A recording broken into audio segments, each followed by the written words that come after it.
Hello, let's make this quick. We are going to go over the Varguil at 650 because on PC, the 4v4 650 simple battle on Ravine is taking place. And because this has already happened on PlayStation, we know the meta for this clan battle is going to revolve entirely around the G-Cannon Magna, the best suit at the cost. It is a suit that can fly, it has a shield, it has a dodge roll, and it has a lot of damage. And so the raid spot is a really important spot on the team. The raid must single out and eliminate the support type as soon as possible. And the Varguil is free to play. It has a really good kit despite being free to play, and we have curated a build here that is capable of destroying it in one go, or hopefully in one go. What I have here is a build that gets up to 80 range, 80 melee strength. We've determined in our labbing, my client's labbing on PlayStation, that 80 melee strength is about what you need to have in order to kill the G-Cannon Magna if it has maxed melee res and maxed beam res. So try to get your melee strength as high as possible. This involves the sacrifice of melee armor 4 and beam armor 4, instead you're using melee 3 and beam 3 instead.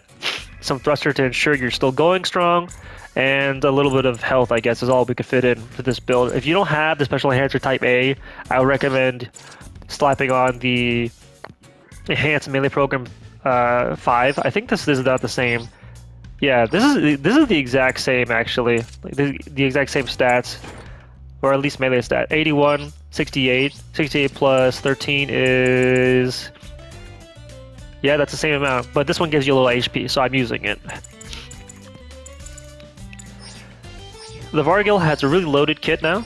Its skills are extremely good. It has Assault Booster, which isn't like, super important, but it does allow you to do some assaults while you're jumping. It has Light Control Program, so it can dash while in midair. It has Maneuver Armor 4, which reduces the amount of stagger it takes while in high-speed motion by 60%. That means that it takes about 166% to stagger out of a maneuver armor. This is something that's very rare among raid types at this cost. Even at this cost, eventually it's going to get better, but see this guy right here, he has maneuver armor 4 because he's a heavy attack bot.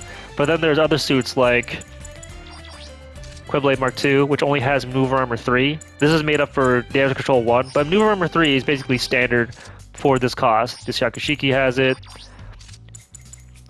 The Hanbarabi has level 3. Failnaught has high MA, but we'll go over Failnaught some other time. Let's see. Delta Plus has 2. Jesus Christ. Bound Doc should have 3, right? Yeah, it does. So being able to say that I have MA4 is a privilege. It has Power Accelerator, which is really strong. It allows you to fight back against other suits that try to prior to you. Power Accelerator is actually kind of rare at 650. This will allow you to clash with things like the Prototype Psycho Gundam and dash away and start shooting them with your follow funnels. It has MA2, Evasion 2, which means it has a double roll. Having a double roll and MA4 is a really, really good combo. Force Ejector 3 lets you get away with doing some dash dancing. And it has a leg buffer, which is nice. I don't think you'll need any leg armor for this suit. Now we have the Melee Combo Controller 3, so even though it has one melee weapon, it can still self-chain, which is really good. Let's go into battle and talk about the weapons. Ready to begin? Alright, first thing on the docket. The Varguil Beam Rifle shoots 7 bullets. It used to shoot 6, and they all hit for 25%, which is a total of 175. The Quiblade here is a perfect example of why that's really good. A unit that has DC2, even if it gets hit by all the shots, it is going to get staggered. The Prototype Psycho Gundam is the biggest consequence for this, as the Prototype Psycho Gundam went from DC3 to DC2 in its nerf, which is huge, which means that you can now stun it, if you're lucky, and you get all 7 shots in one go from the beam rifle. This is even if it's in its angry psycho mode. Before, you couldn't do it because it had a 200% stagger threshold. Now, you have to only get through 160, and that's pretty much for every unit in the cost. The Varguil itself, while it's in motion, will also break if it's gets hit by all 7 shots. So the beam rifle is really strong, and you can shoot it from pretty far away and still get good results. Aim at center mass. All you gotta do is hit him with the follow funnel afterwards. The charge shot takes how much? Let me see this. Charge shot only takes a little bit of time, is an instant stagger. I would not recommend using it as an instant stagger, but it's there. It's there just in case you needed to shoot something from really far away and help a teammate. The grenade launcher hits for 40% and is an instant stagger. This is the perfect weapon to use to catch rolls at this cost. Not a lot of things have resistance to splash damage from explosive weapons, so this is your go-to when you need to catch a roll. I would not use it to initiate the combo. You have so many build stagger options that are really strong, and the units in this cost that resist staggers with damage control still probably cannot handle the amount of stagger accumulation you can put out. So always use your grenade launcher to catch the roll after you stagger something once. It's an easy chain. 1, 2, 1, 2. Stuff like that. Let's do some more stuff. The follow funnels, you have 6 funnels. They all shoot for 10% for a total of 60% per volley. And with a heat rate of 28, you're able to shoot 4 shots in succession. Nothing in the cost is going to be able to stand up to you shooting even 3 of these volleys, let alone 2 depending on the suit. And this weapon can be used while in high-speed movement. Great heat rate, great damage, great stagger accumulation, can be used while in high-speed movement. Excellent weapon. We have side funnels as well. The side funnels are no slouch. The side funnels do, let's see, I think it's 120% if all 6 hit. Now, they're not always all going to hit, but it's pretty high, allowing you to easily finish with another follow funnel after a slight delay because the funnels have to return to you, or the beam rifle if you're cornering, something like this. Like that. Chain to grenade, slash, slash, something like that. Just like the follow funnels, the side funnels can be used to chain from HSM2, so you can leverage the Varguil's maneuver armor 4 extremely well. There's just there's nothing the Varguil can't do while it's in HSM. It can build up stagger at an incredible pace. Lastly, let's talk about the Butterfly Edge. This is a melee attack that has ranged properties. It falls reticle, slightly falls.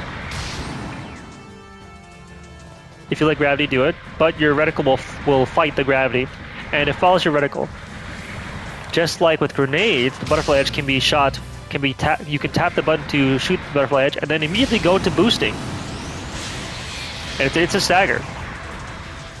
This is your end-all be-all. Unless the enemy has shock dampeners, which means the Psycho gun them at 50%, this is staggering pretty much anything because it's going to ignore any damage control. It's going to ignore maneuver armor. It will get staggered by this weapon, and it does a shit ton of damage because it's scaling with your melee. This will be how you initiate most of your fights quickly because the Butterfly Edge is your only HSM option that lets you get into a downswing as a true combo. Now that we've gone over all the weapons, let's talk about those combos. Butterfly Edge into downswing is unrollable.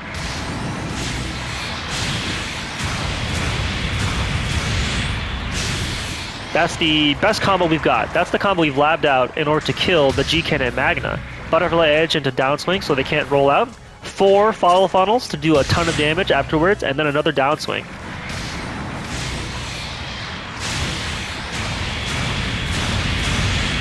Bam.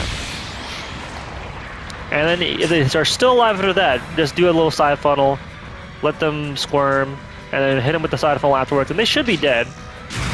Not a lot of G-Cannon Magnas are built to have anything besides max beam and melee resist, not a lot of health, so you should be able to destroy it in one go with that combo. We have plenty of other ways to do things. Of course, you can start an engagement with the shotgun itself.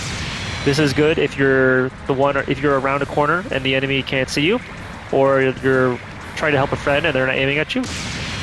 Just like that. If you need to duel with someone and you don't have the time to throw out the butterfly edge, your best option is the follow funnel to go into melee. This is dodgeable, unfortunately. Unless you're going straight at the enemy. If you're dueling with them and dancing back and forth, you probably won't be able to. If you can time your advancement just right with the second or third follow funnel, you can get a downswing for free. That's untechable as well. But you won't be able to get any more follow funnels afterwards during that combo, obviously. Side funnels are really good at taking out guys that are retreating from you or assisting in build slaying for your friends. You can do something like this. You can do follow funnel. And you still have time to chain. So if you want to save on heat for your follow funnel and you still have sight of the enemy, you can go follow side. You can do side follow. You can do either one. You can do either one from either order. Say I'm too far away and I expect me to roll, I would do grenade after this point, wait for their roll, and if they have a second roll, do a shotgun. Then do neutral, side, neutral. Then another butterfly edge, another grenade, downswing. Downswing again. But yeah, that's all you have to think about for the Varguil. We've got a nice shotgun. We've got the butterfly edge to stagger anything except for the Pro Cycle Gun at 50%. Don't try that. The grenade launcher for catching rolls, the follow funnels, and the side funnels for doing tons and tons of accumulation and range damage. The only thing I need to remind you is that the Varguil does not have offense system. So while it's swinging its sword, an instant stagger, a beam rifle, anything will stagger out of it. So don't play with your food if you don't have to. Just go for the downswing and then get back to doing other things. That's why this combo is so good. This one moment is when you're vulnerable, but when you go back to HSM, you're out. So only for a split second are you vulnerable. Try to make it so that you're still in HSM all the time and you have enough thruster to get what you need to do done, and then get out. Once you whittle down the enemy and eliminate the support, it's 3v4 or 4v3 in your point of view, and the game should go much better from that point onward. Don't let the G-Cannon Magna escape. Use your funnels to follow it.